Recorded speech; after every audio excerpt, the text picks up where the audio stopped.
Then is irreversible inhibition. This type of inhibition involves the covalent attachment of the inhibitor to the enzyme.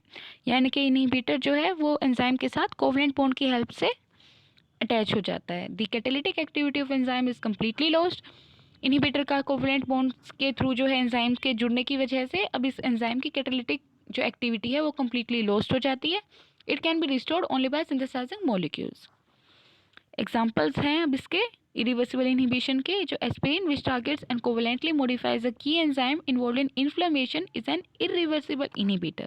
यानी aspirin जो किसी भी key enzyme को target कर रहा है और कोवलेंटली मॉडिफाई कर रहा है इन्फ्लेमेशन के लिए, वो जो है उसका बाइंडिंग या फिर जो इनहिबिशन है वो एक इरिवर्सिबल इनहिबिटर की तरह एक्ट कर रहा है और that is irreversible inhibition.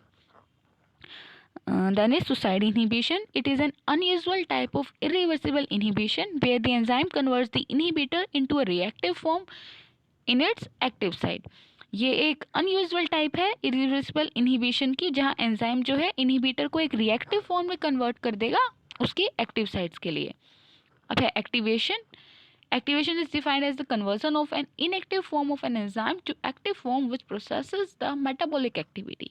Activation का क्या मतलब है? एक्टिवेशन है किसी भी इनएक्टिव फॉर्म का, एंजाइम की किसी भी इनएक्टिव फॉर्म का उसकी एक्टिव फॉर्म में कन्वर्ट होना मेटाबॉलिक एक्टिविटी के through, that is the activation.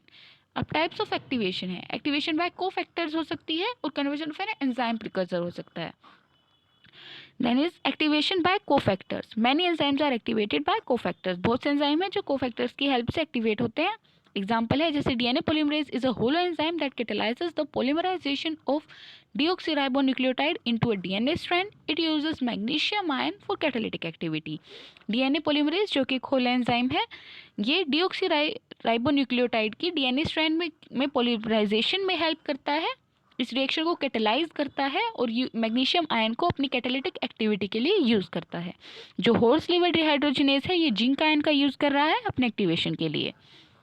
So here magnesium and zinc are acting as cofactors. यानी कि मैग्नीशियम जो है डीएनए पॉलीमरेज के लिए magnesium is a cofactor which is helping in its activation, and in case of horse liver dehydrogenase, zinc is the cofactor which help in its activation.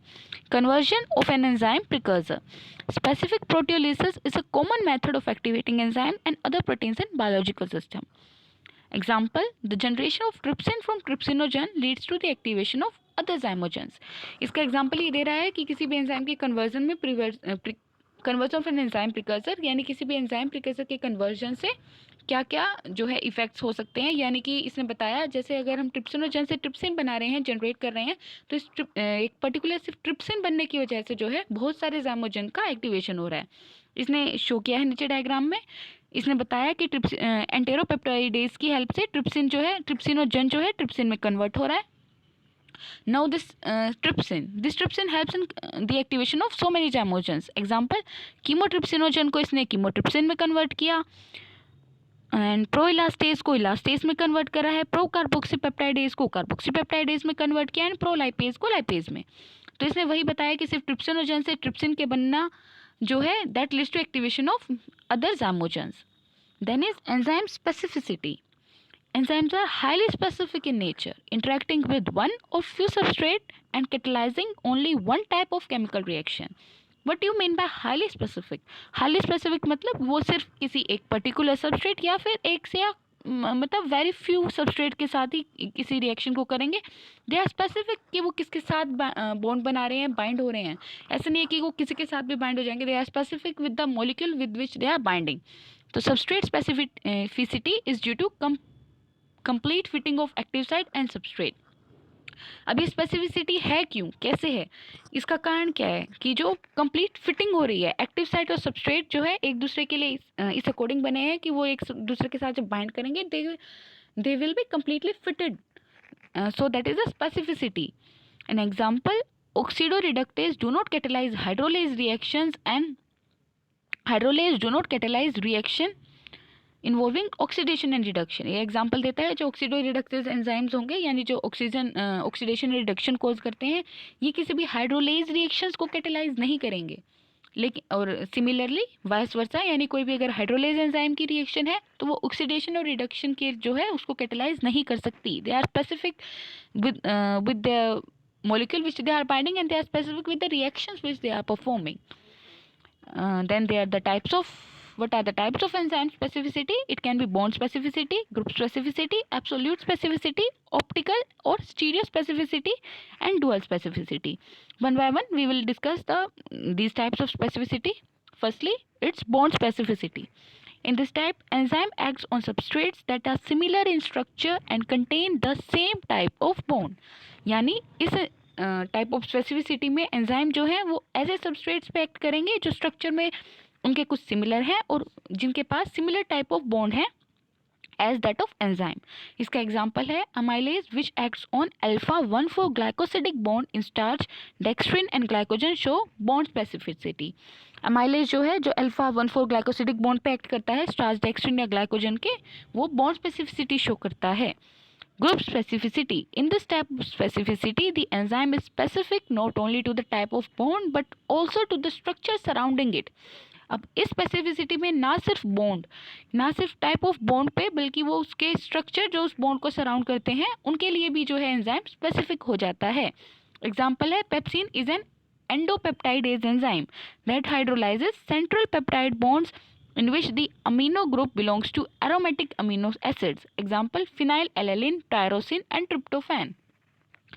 जैसे इसने बताया pepsin जो है वो एंडोपेप्टाइडेज है. What do you mean by endopeptidase? Endopeptidase यानी जो in between chain जो पेप्टाइड ग्रुप प्रेजेंट है उनके ऊपर एक्ट करेगा. एक्सोपेप्टाइडेज आउटसाइड यानी टर्मिनल पेप्टाइड बॉन्ड्स पे एक्ट करता है. But pepsin is endopeptidase that is it hydrolyses central peptide bonds जो कि किसी भी अमीनो एसिड से बिलोंग करते हैं. मेनली एरोमेटिक अमीनो एसिड्स होते हैं phenylalanine, tyrosine and tryptophan. Then is substrate specificity. In this type of specificity the enzyme acts only on one substrate. इस स्पेसिफिसिटी में एंजाइम जो हैं एक पर्टिकुलर सबस्ट्रेट पर ही एक्ट करेंगे. एग्जाम्पल है uricase which acts only on uric acid. So substrate specificity यानी जो यूरिकेज है वो सिर्फ यूरिक एसिड पर ही एक्ट करेगा.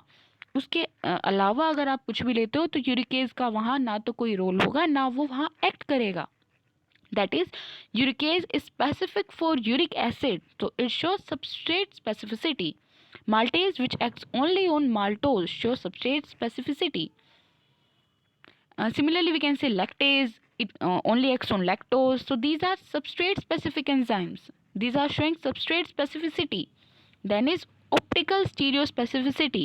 In this type of specificity, the enzyme is not specific to substrate, but also the enzyme is not only specific to substrate but also to its optical configuration.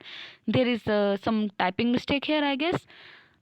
इस optical stereo specificity में क्या है, ना सिर्फ substrate के साथ specific है बल्कि वो उसके ऑप्टिकल कॉन्फ़िगरेशन के लिए भी स्पेसिफिक है कि वो डेक्स्ट्रो रोटेटरी है या वो लिवो रोटेटरी है. जैसे इसने एग्जांपल दिया है D amino acid oxidase acts only on D amino acids. यानी जो डेक्स्ट्रो अमीनो एसिड ऑक्सीडेजेज हैं वो सिर्फ डेक्स्ट्रो अमीनो एसिड्स पर ही काम करेंगे. That is not only, it means it not only depends on the substrate which is present but also on the optical configuration of the substrate. L yani levo amino acid oxidases acts only on levo amino acids. Dual specificity. There are two type of dual specificity. The enzyme may act on one substrate by two different reaction types. Okay, dual specificity अब दो type की हो सकती है. Firstly जो एक enzyme है वो एक सबस्ट्रेट पे दो तरीके की रिएक्शंस के एक्ट कर सकता है. यानी सेम सबस्ट्रेट पे वो एक्ट करेगा लेकिन with two different type of reactions. Example है isocitrate dehydrogenase enzyme acts on isocitrate one substrate by oxidation followed by decarboxylation. Two different type of reaction. इसने बताया एंजाइम हम ले रहे हैं आइसोसिट्रेट डिहाइड्रोजिनेज जो कि एक्ट कर रहा है isocitrate, that is isocitrate is a substrate. So here substrate is just one. और इसके ये कैसे एक्ट कर रहा है, पहले ऑक्सीडेशन हो रही है और ऑक्सीडेशन के बाद डीकार्बोक्सिलेशन हो रही है. तो the substrate is just one, that is isocitrate, and reaction are of two different types, that is oxidation and decarboxylation. अब हमने दो टाइप का बोला था डुअल स्पेसिफिसिटी. एक तो ये हो गया कि सबस्ट्रेट एक है लेकिन जो एक्ट करने का रिएक्शंस हैं that can be of two types. Second है कि वो दो सबस्ट्रेट्स पे एक्ट कर सकता है, लेकिन रिएक्शन जो है वो सेम टाइप की होगी, यानी एक टाइप की रिएक्शन से ही दो अलग अलग सबस्ट्रेट्स पे वो एक्ट कर सकता है। एग्जांपल है इसका, xanthine oxidase enzyme acts on xanthine and hypoxanthine two substrates by oxidation, one reaction type। अब जो xanthine है, ऑक्सीडेज एंजाइम है, वो xanthine और हाइपोजेंथीन यानी दो सबस्ट्रेट्स ले रहे हैं हम, xanthine एंड हाइपोजेंथीन, दोनों के ऊपर एक्ट कर रहा है, लेकिन उसके एक्ट करने की रिएक्शन क्या है, that is similar and that is oxidation. So here our topic ends. Thank you.